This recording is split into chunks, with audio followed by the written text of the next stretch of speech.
नमस्कार दोस्तों। आज की इस वीडियो में हम लाइट यानी कि प्रकाश में होने वाले दो इम्पोर्टेंट फिनोमेनाज के बारे में डिटेल में समझेंगे। पहला होगा रिफ्लेक्शन ऑफ लाइट यानी कि प्रकाश का परावर्तन, उसके बाद लॉज ऑफ रिफ्लेक्शन यानी कि परावर्तन का नियम, और दूसरा होगा रिफ्रैक्शन ऑफ लाइट यानी कि प्रकाश का अपवर्तन, उसके बाद लॉज ऑफ रिफ्रैक्शन यानी अपवर्तन का नियम। स्वागत है आपका हमारे चैनल पर। बने रहिए इस वीडियो में हमारे साथ अंत तक। इस पूरे वीडियो को देखने के बाद इस टॉपिक से रिलेटेड आपके सारे डाउट होंगे क्लियर। सबसे पहले समझते हैं रिफ्लेक्शन ऑफ लाइट यानी कि प्रकाश के परावर्तन को। Bouncing back of a light from a surface into the same medium is called as a reflection of light. किसी सतह से प्रकाश का उसी माध्यम में लौट जाना प्रकाश का परावर्तन कहलाता है। अभी जो डेफिनेशन लिखा हुआ है ये आपको समझ में नहीं आ रहा होगा, मुझे पता है। आइए थोड़ा डिटेल में समझें। लाइट जब एक मीडियम से आकर किसी दूसरे मीडियम के सरफेस पर टकराती है तब यह घटना होती है। मान लिया कि फिगर में पहला मीडियम एयर है, एयर के थ्रू लाइट आ रहा है तथा दूसरा मीडियम मिरर है, लाइट आकर मिरर के सरफेस से टकरा रहा है। तो लाइट का कुछ पार्ट तो मिरर एब्जॉर्ब कर लेगा, लेकिन कुछ पार्ट पुनः उसी मीडियम में वापस लौट जाएगा जहां से ये आया था, यानी कि एयर में। और यही बात डेफिनेशन में शॉर्ट फॉर्म में लिखी गई है। आपके स्क्रीन पर बने फिगर से बात आपके समझ में आ रही होगी जो मैं आपको बताना चाहता हूँ। एयर के थ्रू रे ऑफ लाइट आया, मिरर के सरफेस से टकराने के बाद एयर में ही वापस लौट गया। लाइट में होने वाले इसी घटना को रिफ्लेक्शन ऑफ लाइट यानी कि प्रकाश का परावर्तन कहते हैं। यहाँ ध्यान देने योग्य बात यह है कि मीडियम के सरफेस से आकर लाइट टकराए वह मीडियम ट्रांसपेरेंट नहीं होना चाहिए, यानी यहाँ मिरर के सरफेस पर पेंट किया हुआ होना चाहिए। यदि मिरर के सरफेस पर पेंट नहीं होगा तो लाइट उससे पार कर जाएगा, क्योंकि लाइट के लिए मिरर एक ट्रांसपेरेंट मीडियम है, आप जानते होंगे। यहाँ जो रे ऑफ लाइट मिरर के सरफेस से टकराई है उसे इंसिडेंट रे आपतित किरण कहते हैं, तथा टकराने के बाद जो रे ऑफ लाइट वापस लौट गई है उसे रिफ्लेक्टेड रे परावर्तित किरण कहते हैं। जिस पॉइंट पर रे ऑफ लाइट सरफेस से टकराती है उसे इंसिडेंट पॉइंट आपतन बिंदु कहते हैं। यहाँ इंसिडेंट पॉइंट P है। इंसिडेंट पॉइंट पर एक नॉर्मल ड्रॉ किया जाता है जिसे n से डिनोट करते हैं।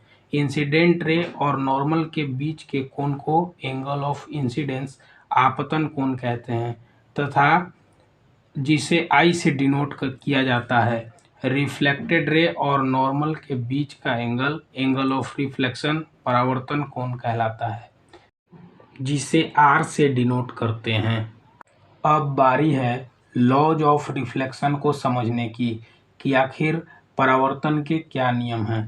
पहला नियम, angle of reflection is equal to the angle of incidence. आपतन कोण तथा परावर्तन कोण बराबर होते हैं। ये जो इंसिडेंट रे है और नॉर्मल है उसके बीच का जो कोण है जिसे एंगल ऑफ इंसिडेंस कहते हैं, ये रिफ्लेक्टेड रे और नॉर्मल के बीच के एंगल के इक्वल होता है और ये हमेशा एक दूसरे के बराबर होते हैं, यानी एंगल I बराबर एंगल R। दूसरा नियम, incident ray, reflected ray and normal at the incident point all three lie in the same plane. आपतित किरण, परावर्तित किरण तथा आपतन बिंदु पर अभिलंब तीनों एक ही तल में होते हैं। आप फिगर में देख भी रहे हैं कि तीनों एक ही प्लेन में हैं। यही दो परावर्तन के नियम हैं। उम्मीद है आपको रिफ्लेक्शन ऑफ लाइट समझ में आया होगा और इसका नियम क्या है ये भी आप समझ चुके होंगे। अब आगे समझते हैं। रिफ्रैक्शन ऑफ लाइट यानी कि प्रकाश के अपवर्तन को कहता है the binding of light when it passes from one transparent medium into another is called as refraction of light. प्रकाश का एक पारदर्शी माध्यम से दूसरे पारदर्शी माध्यम में जाने पर उसका मुड़ जाना प्रकाश का अपवर्तन कहलाता है। डेफिनेशन से यह क्लियर हो गया है कि लाइट जब एक ट्रांसपेरेंट मीडियम से आकर दूसरे ट्रांसपेरेंट मीडियम में जाती है तब यह घटना होती है।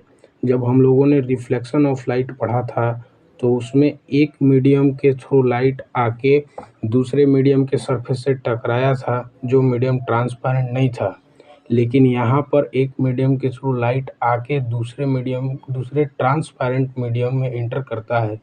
एंटर करने के बाद उस रे ऑफ लाइट का जो एक्चुअल पाथ है वो उससे थोड़ा सा बेंड कर जाता है।